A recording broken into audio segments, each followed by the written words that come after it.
ছাত্রদল চাচ্ছে একটি উৎসবমুখর আমেজ ঘন পরিবেশে সুষ্ঠু, গ্রহণযোগ্য এবং সর্বোচ্চ ভোটার উপস্থিতিতে একটি নির্বাচন অনুষ্ঠিত হোক।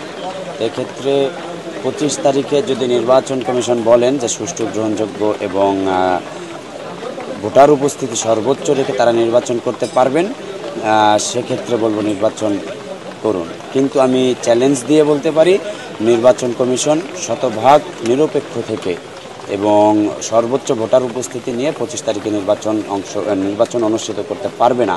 কারণ আমাদের অলমোস্ট 55 থেকে 60% স্টুডেন্ট বাড়িতে চলে গিয়েছে।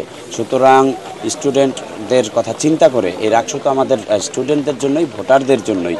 তো ভোটার উপস্থিতি না থাকলে এই রাকসুটির প্রশ্নবিদ্ধ হবে এবং বিতর্কিত একটি নির্বাচন হবে। তাই আমি আমার শ্রদ্ধেয় শিক্ষক মহোদয় তাদেরকে অনুরোধ করব, আপনারা ব্যাপারটি পুনর্বিবেচনা করেন। স্টুডেন্টরা যেটা চায়, স্টুডেন্টদের সর্বোচ্চ ভোটার উপস্থিতি, সেটি নিশ্চিত করুন। না, ডেডলাইন আমরা বলছি না, আমাদের একটাই ক্রাইটেরিয়া, সর্বোচ্চ ভোটার উপস্থিতি।